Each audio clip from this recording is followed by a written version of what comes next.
وعلى رسوله الكريم أما بعد فأعوذ بالله من الشيطان الرجيم بسم الله الرحمن الرحيم إن الله وملائكته يصلون على النبي يا أيها الذين آمنوا صلوا عليه وسلموا تسليما اللهم صل على سيدنا مولانا محمد وعلى آل سيدنا مولانا محمد وبارك وسلم صلاة وسلام عليك يا رسول الله صلى الله تعالى عليه وآله وسلم۔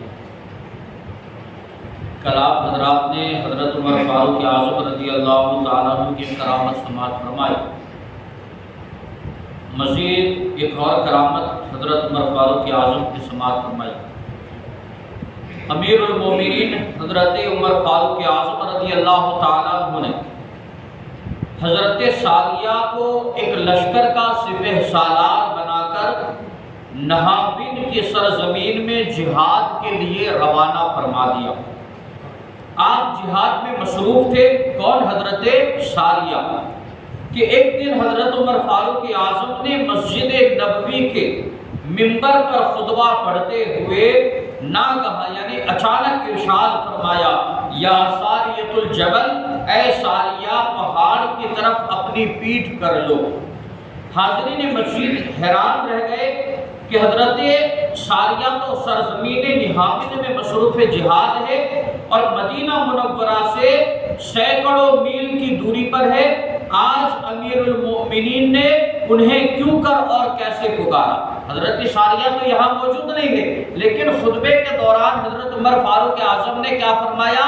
یا ساریۃ الجبل، اے ساریہ پہاڑ کی بنا لو۔ لہذا حضرت ساریہ موجود نہیں تو عمر فاروق اعظم نے انہیں کیسے پکارا؟ لیکن نہاوند سے جب حضرت ساریہ کا قاصد آیا تو اس نے یہ خبر دی کہ میدان جنگ میں جب کفار سے مقابلہ ہوا تو ہم کو شکست ہونے لگی، ہم جنگ ہارنے لگے۔ اتنے میں ناگہاں ایک آواز ہم نے سنی جو چلا چلا کر یہ کہہ رہا تھا، اے ساریہ تم پہاڑ کی طرف پناہ لو۔ حضرت ساریہ نے فرمایا کہ یہ تو امیر المومنین حضرت عمر فاروق اعظم رضی اللہ تعالیٰ عنہ کی آواز ہے۔ یہ کہا اور فوراً ہی انہوں نے اپنے لشکر کو پہاڑ کی طرف کیا ہے بھیج دیا، پھر وہاں سے کیا ہے حملہ کیا تو ہمارے لشکر کفار سے ٹکر ہوئی تو ایک دم اچانک جنگ کا پاسا ہی پلٹ گیا اور دمِ زدن میں اسلامی لشکر نے کفار کی فوجوں کو رونڈ ڈالا اور وہ حملوں کی تاب نہ لا کر کفار کا لشکر میدان جنگ چھوڑ کر بھاگ گیا اور اسلام کے لشکر کو فتح مبین حاصل ہوئی۔ سبحان اللہ۔ دیکھیے حضرت عمر فاروق اعظم کہاں تھے؟ مدینہ منورہ میں۔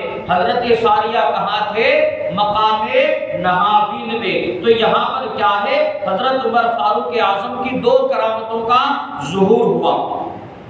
اولاً یہ کہ حضرت امیر المومنین فاروق اعظم اور آپ کے سپہ سالار دونوں صاحب کرامت ہیں۔ حضرت ساریہ بھی صاحب کرامت، حضرت عمر فاروق اعظم بھی صاحب کرامت، کیونکہ مدینہ منورہ سے سینکڑوں میل کی دوری پر آواز کو پہنچا دینا یہ امیر المومنین عمر فاروق اعظم کی کرامت ہے، اور سینکڑوں میل کی دوری سے کسی کی آواز کو سن لینا یہ حضرت ساریہ کی کرامت ہے۔ اگر حضرت ساریہ صاحب کرامت نہ ہوتے تو حضرت عمر فاروق اعظم کی آواز انہیں کیسے سنائی دیتی؟ پتہ کیا چلا؟ امیر المومنین بھی صاحب کرامت اور حضرت ساریہ بھی صاحب کرامت ہے۔ دوسرا یہ کہ امیر المومنین نے مدینہ طیبہ سے سینکڑوں میل کی دوری پر نہاوند کے میدان جنگ اور اس کے احوال اور اس کی کیفیات کو دیکھ لیا، یہ بھی حضرت عمر فاروق اعظم کی کرامت ہے۔